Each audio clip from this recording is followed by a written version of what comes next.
It's the big one. I'm not messing around. Liverpool, give it up for the Lord of the Rings cast!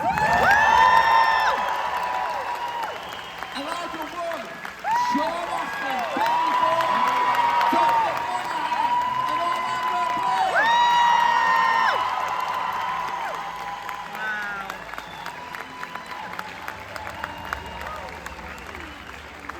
Hello, everybody. Hello. Wow, what a beautiful theme. It's big, isn't it? I was toying with the idea of a big elaborate introduction and doing it all, and Sean just goes, "Let's walk on together. It's gangster." And I was like, "It is gangster. It is gangster." You guys, this is iconic to say the least. How are you doing? Good. I'm feeling very iconic at the moment. Front row there. There's a baby in the front row. We're obviously here to talk about Lord of the Rings. We're going to take questions from the audience. Jermaine is out there somewhere with a microphone. He's gonna find you. He's going to give you. Hello, Jermaine. Jermaine will select you, and he will pick the question. Is that okay? And if you're already standing up, it's fine. How are you finding Liverpool this weekend? You had a good weekend? It's been great. Liverpudlians. Fantastic meals. I didn't know the Beatles are from here. That was a good thing to No find out. way. Well, from one Fab Four to another, and Legolas. I've had that in my head for weeks. You're enjoying the city and you're seeing the sights, and I hope these guys have been good to you. Yeah, it's been great. I took a walk around the city this morning, actually. I was up with jet lag at like 5 in the morning, so I just strolled out down to the museum on the docks. It was beautiful. You're not implying that he's Yoko, are you? No. I think he's more kind of Brian Epstein, isn't he? Yeah, George Martin. George Martin, lovely. Yeah. Very classic. Yeah. You guys make a mess, he sorts it out. That seems to be the thing. We're gonna Just make him out. We're gonna dive straight into audience questions first, and then we're at number 1, and then I will jump in between if that's okay with you guys. Question 1. Hello. Hello. It's very high, so it's not, for Hobbits. Oh. I just want to say thank you for being here. We're all really, really grateful that you all made it here. And my question is, what is your most favourite line from the trilogy? Mine is salted pork. I'll go first. Shall I get you a box?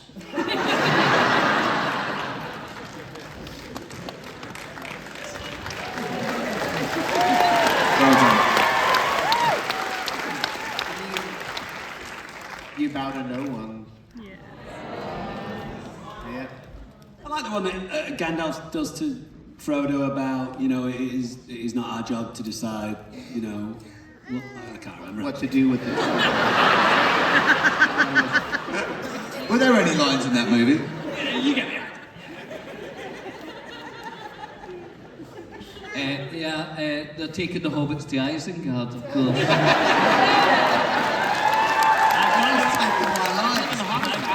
I haven't got anything left to say. And you have my bow. Thank you. What's so funny is when we were talking about you guys coming over, I went, yeah, they're taking the Hobbits to Isengard, yeah, I suppose, yeah. A whole one. Where's the next question, number 2? There's number 2 over there. Hello, number 2. How you doing? You okay?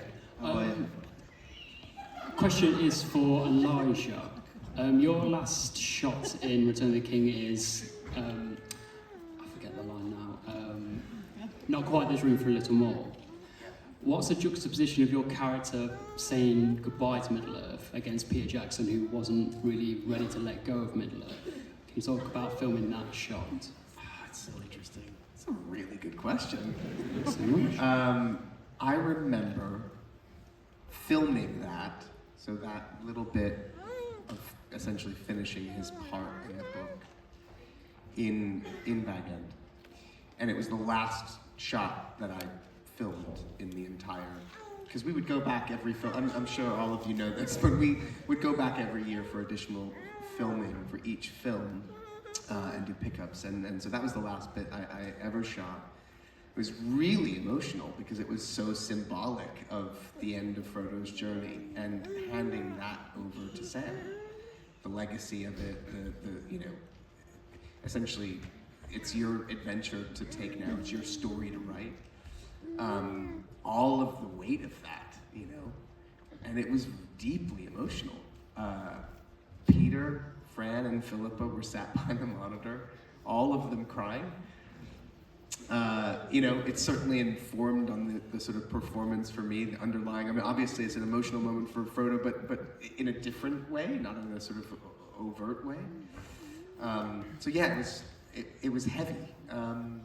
But the sort of what you're saying, that juxtaposition of the end of Frodo's to sort of Pete's then journey going forward, I don't think he quite knew in that moment that he would be carrying on.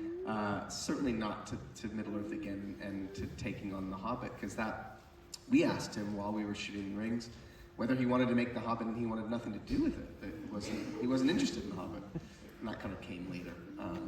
But it was an incredible moment and very powerful way to end. Thank you very Can much. I ask a question? Elijah, do we know what the very last thing that was filmed for Lord of the Rings? I don't know, actually. No, Sean, do you know? Does somebody know? No? We don't know. We don't know what was the last. No? I suspect it would have been, it'll be Like technical, like... But like last cast who was out, do we know? Don't know. There has to be a last cast moment. I don't know what that is. Anyone knows here? Yeah, who knows? Someone does know. I was like, I wonder where I can find Do you know? super fans. Was it not Gollum's reaction to learning Frodo was going to destroy the ring, and it was shot at Peter Jackson's house just before the awards because it was very, very late pickup? Oh, that's Very Randy said possible. that at one time. Well done. Thank you. That is a big cut right there. an amazing, probably is. I think we're going to take the next question from number 4 at the back over there. We're doing it like a clockwise type of thing. We should probably make 3, 4 then. Can you swap You those didn't know numbers? Dom has OCD, is really firing right now.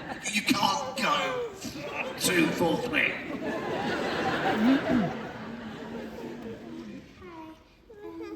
I was wondering what scene you found the most fun to film.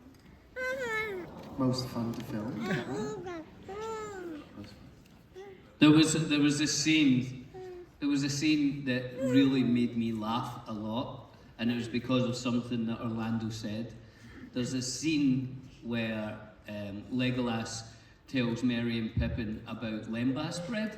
How it's so good for giving you energy, and 2 small bites will, you know, fill a grown man for a week, kind of thing. And we were doing the scene and everything was fine. We'd set it up, and then we'd stopped as they were moving a light or something. And Orlando said to me, came over to me and Dom and said, I don't know how to do this, because when I'm doing it, it just feels like I'm doing an advert. For lembas bread. And after that, every time he tried to say it, I could just see him in a TV doing an advert. It really did feel like that. It felt like giving an advert, like, and that was my first time, right? Was it? Yeah, Was like, that, and we're sitting in that no, but it was my little first boat. movie, so I was really like, wait, this just feels like. And it was quite a week, Wow. because you had to walk over and just Yeah. basically say that to us, and we're just looking at you. I remember that. We had our own experience with lembas bread. Andrew Jack, the late wonderful dialect coach that we had, one of our 2 dialect coaches, he kept saying to me that I had to elongate the vowels. Elongate. So I said the lembas bread. He said, no, elongate the lembas bread. The lembas bread. The lembas bread. He's like, well, elongate the vowels. I just frustrated the lembas bread. The lembas bread. We had the rushes, you know, when you see the previous day's work, and it was at night, and the whole cast was gathered around, and I'm sitting next to Elijah, right? And it comes on, and it's a nice big fat close-up, you know, and big as the host with the love, right?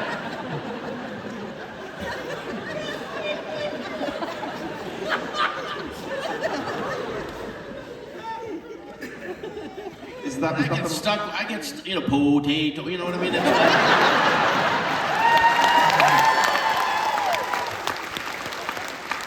It's like, well, that's a nice shiny apple. That was the line that they I couldn't quite do the accent the way they wanted us to do it. I'm just, you know, slow or something. And Andrew got a tape of a West Country farmer. So, well, that's a nice shiny apple. Before every line of dialogue I ever did in the entire movie, I said, that's a nice shiny apple.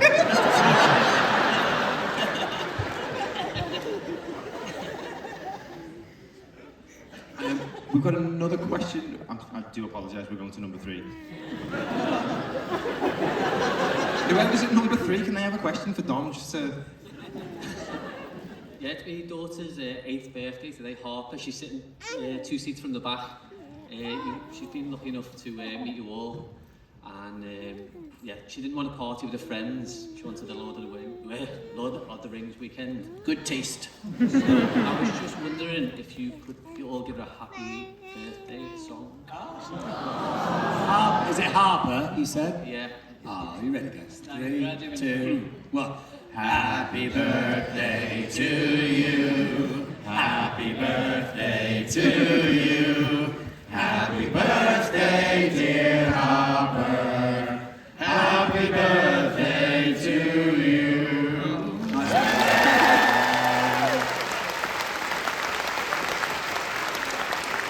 Could you tell I elongated the vowels? It's actually my birthday as well today. I didn't ask for a song. It's actually John Rhys Davies' birthday today as well, apparently. It is, yeah. Happy birthday.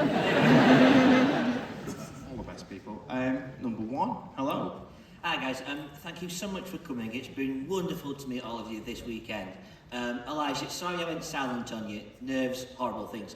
Anyway, question. Were there any decisions that your character made throughout the course of the trilogy that you didn't agree with? And if so, what would it be? Is this for all of us? Yeah. Taking the Hobbits to Isengard.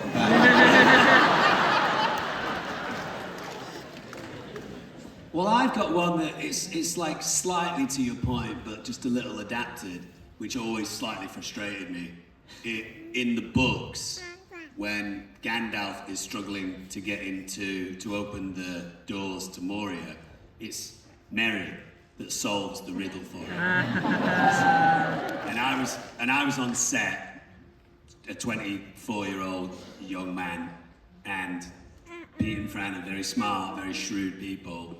And Fran could always make me do anything because Fran's just a beautiful elven princess. And she came over to me and put my arm around me and said, Dom, we're thinking of giving that moment to Frodo. And I just went, oh. Why? And Fran said, well, we're trying to establish this stronger connection between Frodo and Gandalf before there's kind of a break between everyone, and it's important to just try and have those connections. We'll find something else for you. And you can't say, you're not in a position to say yes or no anyway, but I remember thinking, I don't have a lot to do in these films. Elijah has quite a bit more. So I didn't really agree with that.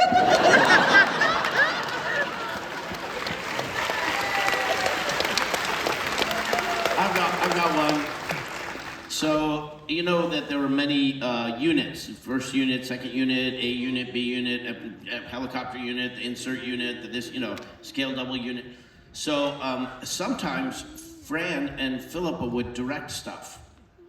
And we were doing the Cirith Ungol scene. And Sam was a reluctant ring bearer. When he thinks Frodo's killed by Shelob, and he takes it, he's going to pick up the mission.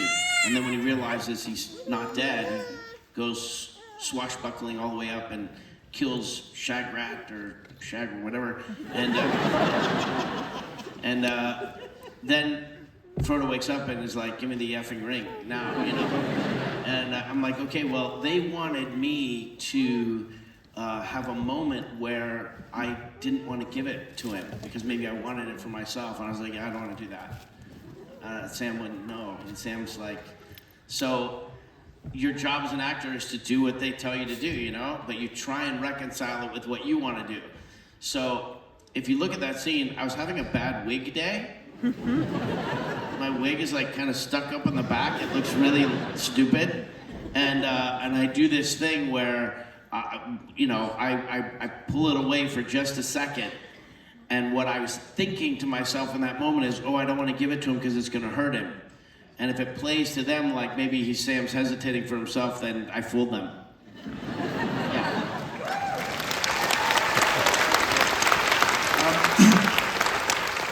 Does anyone want to ask me a question? Because I've got to leave now. I'm so sorry. I've got a flight to catch, unfortunately, so I'll be out. But who was your favorite Hobbit? All four of you, all together at the same time. Can I ask a question? Can I ask a question? You said it was your first film, and then Dominic alluded to reading the book and finding out, obviously, his character was things. Did you read the book in advance? Did you know what was coming for Legolas? And how did you prepare? Yeah. Oh, well, mate. You all right? Yes, I had read the books in advance. I'd actually read The Hobbit years before, but then I obviously read Lord of the Rings. I think for everyone it was like a bit of a Bible. I think you always said that. And it was like we would always refer to our characters from the book. And back then, there wasn't emails. I used to send faxes to Pete and Fran saying, well, I think Legolas brings this news about Gollum when he comes to Rivendell, and that's a really important piece of information, because that's the whole sort of, and it's equally to you, similar to you. I think we all had, lots of ideas that we were attached to, that we had to obviously let go of at different times just to serve the film, which I think, obviously worked out really well for the film and actually for all of us in turn. But it was,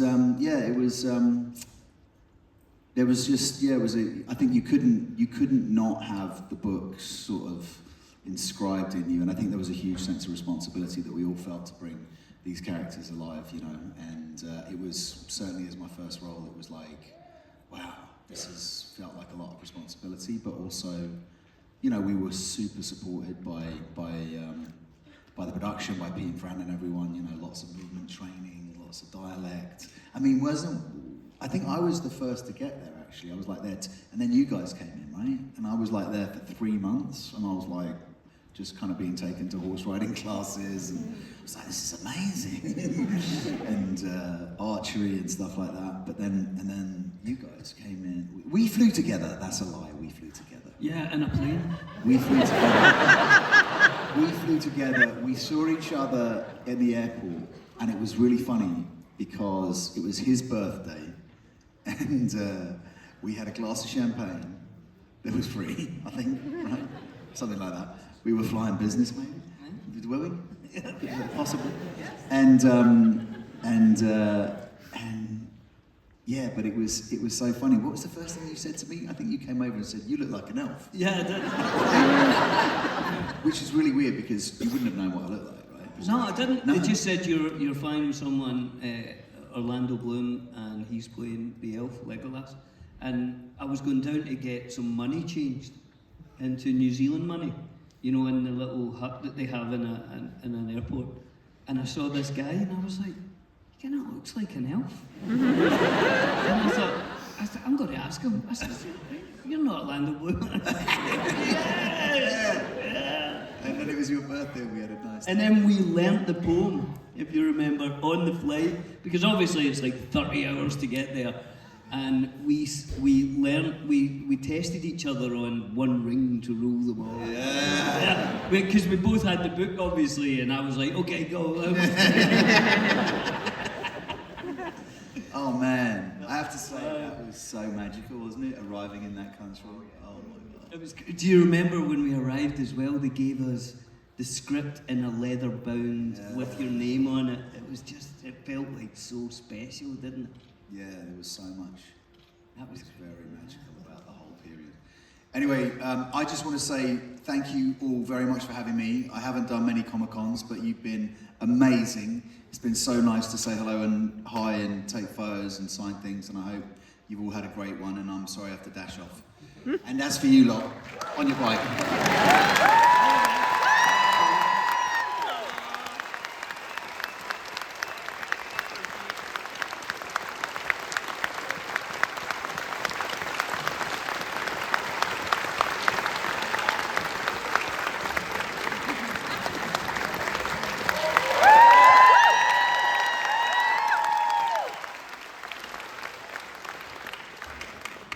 Who was that?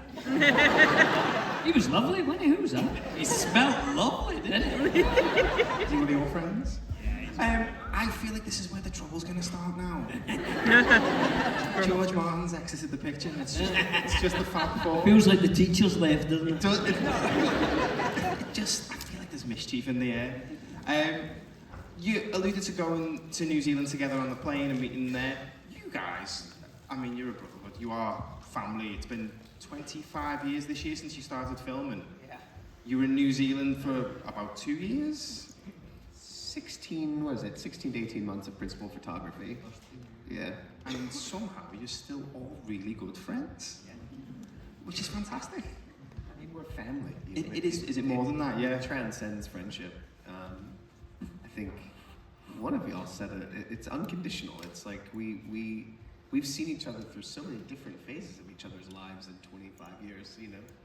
You've got like kids now? What's happening? Yeah, that's what happens when you have friendships for this long. I said this at the last convention, I think, is you obviously see all colours of those humans and you accept them all because you love all parts of them. You love the good and the bad because you're like, well, I just want to know you in however way you show up. You know, that's really, for me at least, that's what it means to be a friend. Is like, when it's good, I'm still your friend, and when it's bad, I'm still your friend. You know, that's how it works. Yeah. Yeah, it is. I feel like there's a lesson in it for people. You know, the big curiosity whenever we would go anywhere right after the films came out was, you know, is it true? Is it real? Are you really friends? Do you really like it? Are you really like your character? You know, the fantasy was so wonderful that people wanted to confirm it, that it's actually real. And when you are part of a project that you're proud of and it's important, you go into it and there's an expectation that you're gonna, you know, as a professional, you're gonna have a good relationship. And I suppose sometimes maybe it doesn't work out like that, but when you go into it with that intention, it works. You know, human beings are pretty powerful. We set our intention right at the beginning and it hasn't changed.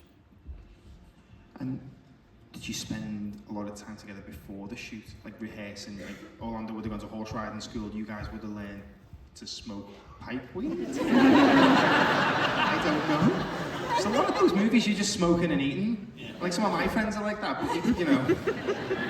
Yeah, we did like Billy said. He flew in with Orlando. I think I was the last out of the gang to get here because I was finishing off a job. But very quickly we jumped into full days of script rehearsals, dialect training, horse riding, sword fighting, kayaking. What else will we do? Wardrobe fittings. What costume fittings, makeup tests, putting the feet on, putting the ears on, walking around, scale double rehearsals. It was I thought I was going to get there because I knew that it was a ways off, probably at least 5 or 6 weeks off before we started principal photography. And I thought, oh, this is going to be great. I'm just going to be in New Zealand for a month and a half hanging out. But every single day apart from Sunday was spoken for, wasn't it? Yeah, we got there in August. We didn't shoot till October. Wow. Yeah. And when we got off We were working all the time, you know, prepping. when we got off the plane, there was this urgency. Oh, you got to get right to Weta. They're going to have a thing. Or they're going to show you this thing. And I remember a lot of times thinking, like, when did they plot it out? And we did so much canoe training, and I don't think I was ever in a canoe. But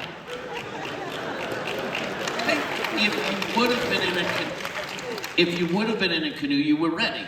I was, yeah. If they ever needed me in a canoe, I could do everything in a canoe. Also, it was brilliant because I think was Sean Bean in the same canoe as Orlando? No, that was John Rhys Davies. But at one point, So Orlando kept flipping it over, and John's like, "Oh my God," you know. there was something that happened with Orlando and Sean with the kayaks because they got in some sort of spat where I think one of them was. I think Sean, because Sean could be quite fun and silly. I think Sean was kind of splashing Orlando, and then it kicked off. Just watching those two having a fight was kind of fun. It is quite fun, but the idea of Sean Bean being fun and silly is something that's... Oh, Sean Bean's hilarious, man. Sean Bean is hilarious. He's just very droll, very Yorkshire, you know what I mean? So it always comes out. But he's very funny, very funny. We met him at the same time, right? We met Sean at the same time. Sean Bean? Yeah. Did we? Yeah, we were in Queenstown, and you and I were playing 007. Oh yeah. Video game, which was very realistic violence, and GoldenEye, obviously. And he played 006. That's right. And so we had the door open to the dressing room that we're sitting in, we're playing, and I can't remember who was who, but 006 comes on the screen and boom, bullet shot, right? He drops and then he walks by. We're like, oh. Also, we should say, because this might be quite fun for the crowd here, we went out for dinner last night and we were trying to teach Elijah to do a Scouse accent. Just give us a little chicken. That's all. Chicken and a can of Coke. Wick. Yeah. Wick. As a Scouser, I am honoured that you can do our accents. He had a couple of drinks last night, but his accent last night was perfect. Just sitting in about, hey, Gail. I told you La today. Yeah. Because I really like that in Liverpool, the whole, see you later, La. Yeah. How are you doing, La? So I was teaching those guys. Like a friendly city, aren't we? Very friendly. We welcome everyone to our city.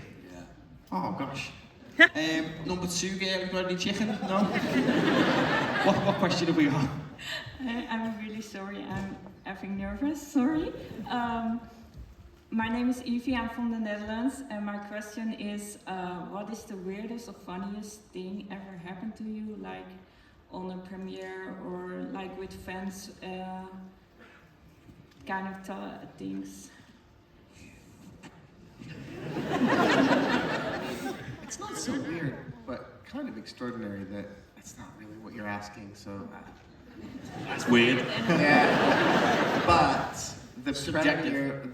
the premiere for Return of the King in New Zealand was a parade.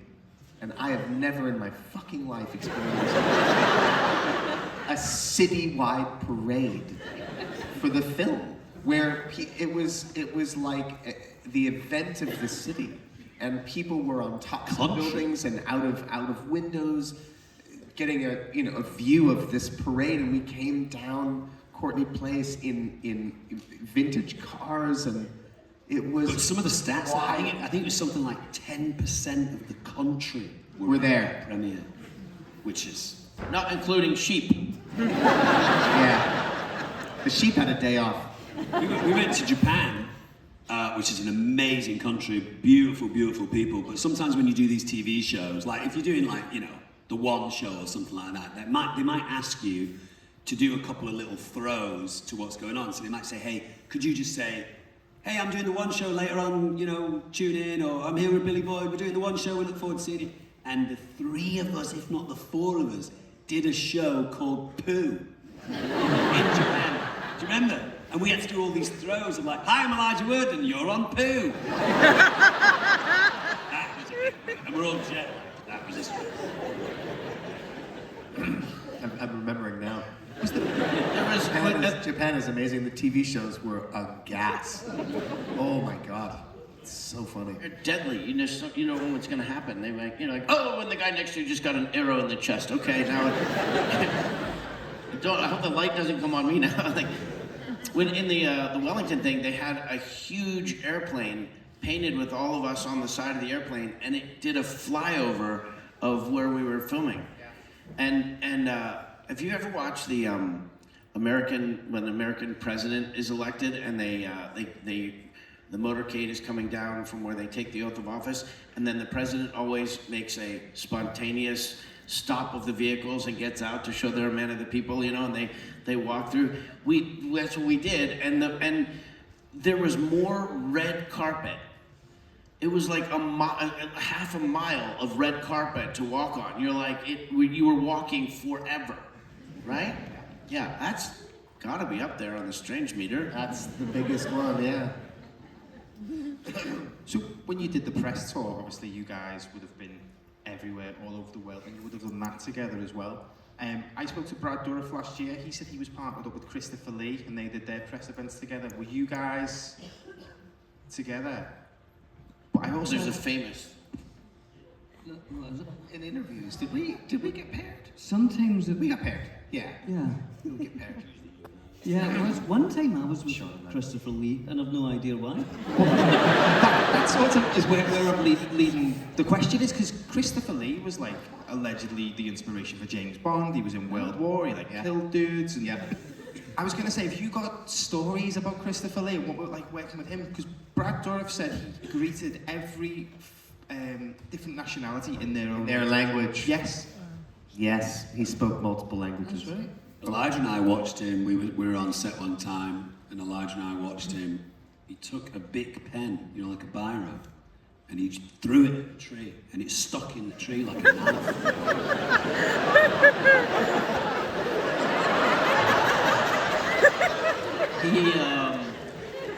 He and I sat next to each other on a flight from Auckland back to Los Angeles. Oh boy. Well, you know, he's an older man, you know, and I'm a talker, so I was like, well, I'm just gonna be, it's true, I accept myself for who I am, but I just thought I'm gonna be, you know, I'm gonna give him his space or sleep or whatever. He turned like this, and I turned like this, and I was 10 hours non-stop talking between the two of us. And then when we went to Paris, and he brought me to a club on the Champs-Elysees. He had one of these, gentlemen's club sounds like strippers, but it was a club. For gentlemen. Yeah. Gentlemen. They know, yeah. It's like something out of Golden, you know, like out of James Bond. And we went in there, and it was like he made a big, it was a thing that he brought me into this club, and we stood out, and he's like, this is where we stood, like, when the war was over.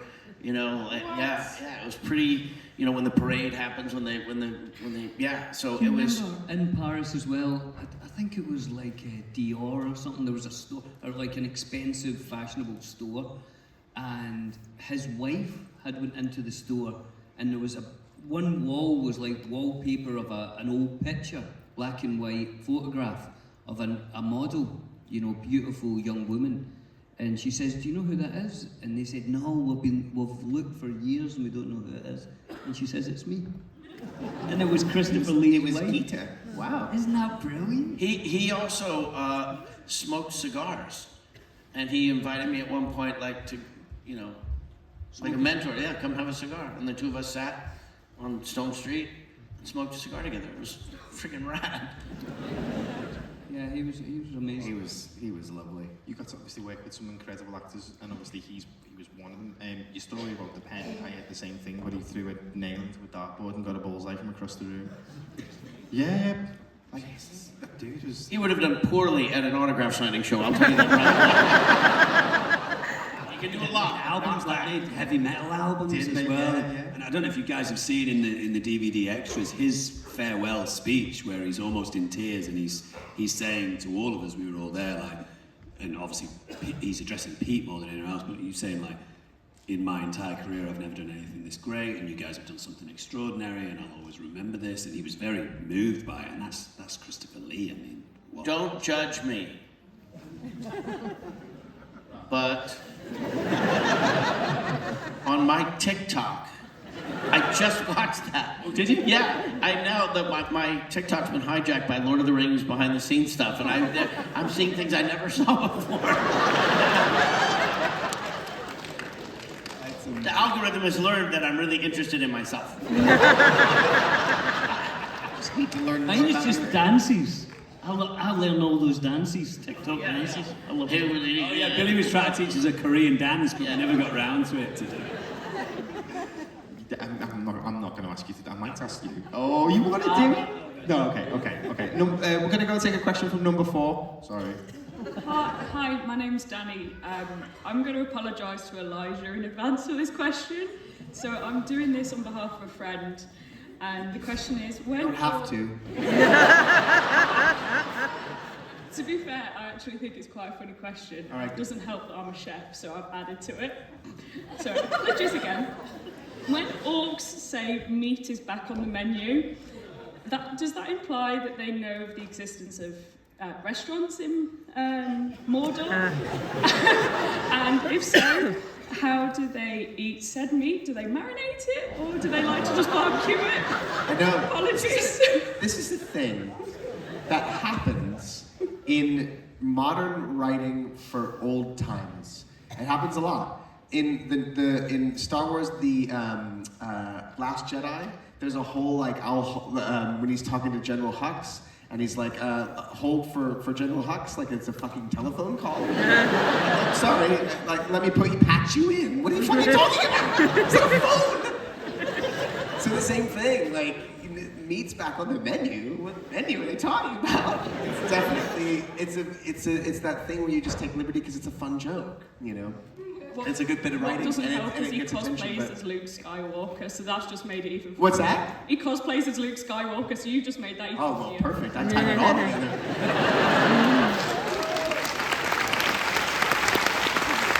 I think you buried the lead on that question when he says sweet meat. Is that the one you're talking about? There is a sweet meat, but I think it's a different character. Whatever, but it's the same general reference. It's the same. Meat is sweet. That she's implying the notion of a restaurant with the. I think you're conveniently skipping over what's being served. Us. Yeah. It's us. Sweet meat. Meat's back on the menu, boys. Number 3 at the back. No more culinary questions, please. No, it's hi. First of all, thank you for bringing us Lord of the Rings, greatest movie series of all time. But my question is for Billy and Dom. After the Battle of Isengard, one of the most iconic scenes of when you're both smoking Longbottom Leaf after the battle, what character could you spawn in with you to share that with you, and why? You mean a character from the Lord of the Rings world? Yeah, a character from Lord of the Rings, book, series, or movie. I mean, like the easy answer for someone to be sat enjoying pipeweed with would probably be Gandalf the Grey, right? I mean, he's fond of it. He's fond of it. And just to slightly digress on your question, Pete actually said to Billy and I when we were doing that scene, let's do a few different passes of this. Let's do it tired. Let's do it excited. Let's do it drunk. Let's do it inebriated on pipeweed. We'll just leave it at that. The kids in the audience. But what do you think? You don't mean do it as though. You mean do it. He wanted us to act. I understand. Tom Bombadil. Oh, Tom Bombadil would be great. That'd be fantastic. Sit and smoke a pipe with him. That'd be fantastic. Smoke it all himself. Yeah, it doesn't matter. It'd be like a 10-hour flight with Christopher Lee. He'd tell you some stuff. Went by in a blink. I love Tom Bombadil. Before we move on to the next question, obviously we've not really spoke about Peter Jackson, who at the time was primarily known for horror films and like Heavenly Creatures, like a New Zealand drama, and then to give him the keys to the biggest fantasy franchise in existence and to make 3 films consecutively at once was possibly a bit of a surprise. What was your relationship like with Peter? How was it working with such an incredible filmmaker and a gifted man? I remember being really thrilled when I heard that he was directing it, actually. I was a big fan of his work, primarily Heavenly Creatures and The Frighteners. And it weirdly made a lot of sense to me, especially Heavenly Creatures, which is a kind of, it has fantastical elements as it pertains to their dream world that they create for each other. And it's also rooted in real human drama, these characters that are going through a pretty heinous thing in their deep relationship, and then ultimately this murder that they carry out together.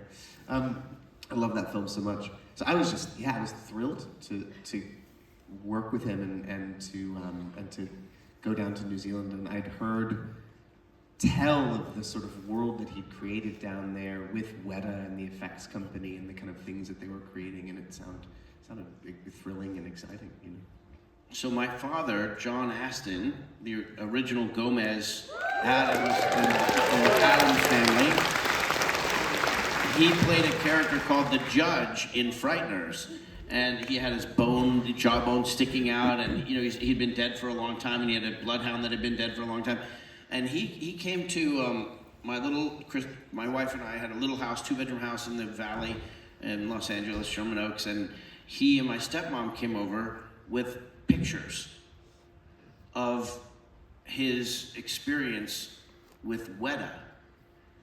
And he showed the entire mold process, and he basically introduced us in the pictures to Richard and Tanya, and he just described this filmmaking experience, this fantasy world that was, you know, like from another time, another world. I mean, and it made it so, I was so envious of him when he described it. And then when we got the movie, when I got the movie, I was like, I'm gonna get to go and do what my dad did. And then when we got down there, Peter has what they call in the military command presence. He just is very confident, and he inspires confidence in everyone who's around him. And he's either always prepared, or he can fake it better than anybody I've ever met. And you just sort of, it doesn't seem like such a big thing that they handed over the keys to this big thing to him, and they would have been missing out if they didn't do it. He presented a huge opportunity for them. And you only had to look at for 2 seconds at the concept design work and the little bits of video, you know, or whatever, like computer simulations they did, and it's, you know, so yeah. Are you guys the same? Yeah, totally. I think he's like, you know, people throw the word genius around, but I think he is a filmmaking genius, you know, and I think his whole life had led up to that. Like, he was making masks on himself to learn mask making, you know, when he was younger. So years and years of learning all these skills that you felt like he could go into anyone's job on set and do it perfectly, you know. So he was absolutely the perfect guy to do it. And weirdly, he went on to do the Beatles movie as well, didn't he? That's really strange. And they're from here.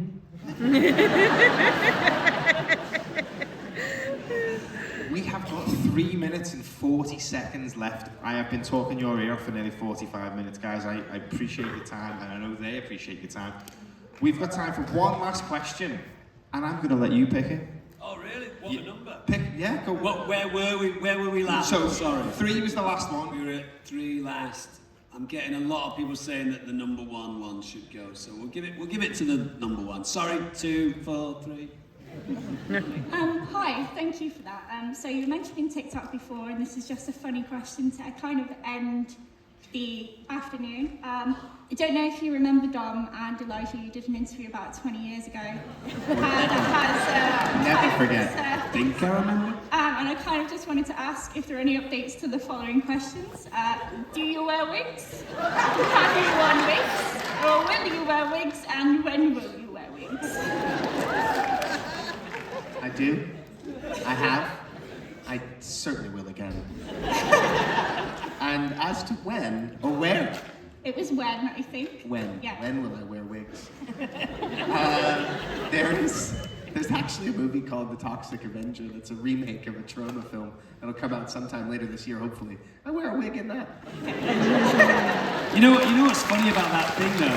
And I'm sure it's funny about some of our other experiences in Lord of the Rings. Certainly for me, with that particular thing that went on, you can never tell, ever, what's going to catch fire. If someone were to say to me, you know, in that Lord of the Rings experience, what are going to be the moments that are going to stand out? I might say, oh, this and that. I would have never said, oh, this silly little interview that I did with Elijah is going to have some sort of abiding legacy. But Billy is on TikTok all the time, and I know Sean as well. Constantly, Billy will be like, that wig thing is on again, it's on again, it's on. We have the same TikTok. Yeah. You know what? We never think about this. Hans Jensen should have his own interview show. You know, I pitched it to Pete. Did you? Because Pete loved it so much, and I was like, why don't you, knowing that it's Hans Jensen, why don't you let me interview you as Hans? And Pete was like, oh, that's a good idea. It didn't happen, but maybe at some point he'll let me do it. Yeah. I think that's a series in the waiting. When I kept under my hat that I was doing this, and when I said to people, I'm doing the Lord of the Rings interview, in my head they were going to go, oh, you're interviewing the Hobbits, you're going to do this. First question for the first person I told was, well, did he wear wigs? I'm not joking. I am not joking. Well, it's bigger than the Lord of the Rings. Yeah. I'm just going to say that it's not just that. They're the game they made up, the TIG game, and like there's at a certain point, people wanted to extend their experience of Lord of the Rings into the making of it and into like our friendships and so it's you know, that kind of stuff. And even though I think the "When Will You Wear Wigs" line is funny and, you know, kind of came out of left field and all that kind of stuff, my favourite line in that thing is "The dolphin is dead." Died in a car accident. Because you watch Elijah's face and he goes, "What the fuck are you talking about?" And I think that perfectly encapsulates both your friendship, your brotherhood, and the whole making of the film, and it's a perfect place. It is. Thank you very much to put a pin in this panel. But you should be clear with them. The dolphin did not die in a car accident. And unfortunately, that is where we do have to end it. Liverpool, thank you so much. Please give it up for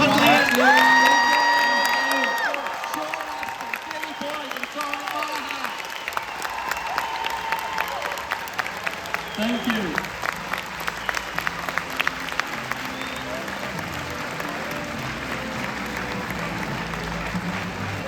One more time.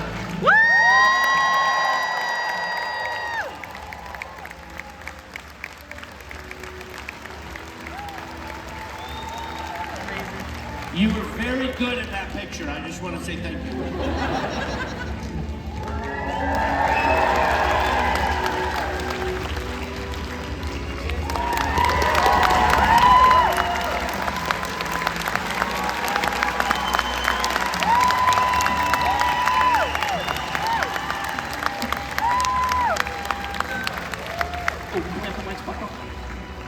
Oh, hang on.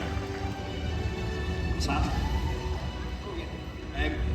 I'm just going to get off the stage for a second and just leave these guys, if you guys just stay. So, I can do this. So, we lost a member of our family this morning. Bernard Hill passed, King Theoden. And so we just want to take a moment before we walk off the stage to honor him. He was supposed to be here. He was supposed to be here today and yesterday. So, we love him. He was intrepid. He was funny. He's gruff. He's irascible. He was beautiful. We just, we were watching it actually, I think, and we were talking about the movies, and I said to Dom, I don't think anyone spoke Tolkien's words as great as Bernard did. I think the way he grounded those words into a realism that he would break my heart when I saw him on the screen. He was a wonderful man, and he'll be sorely missed. So,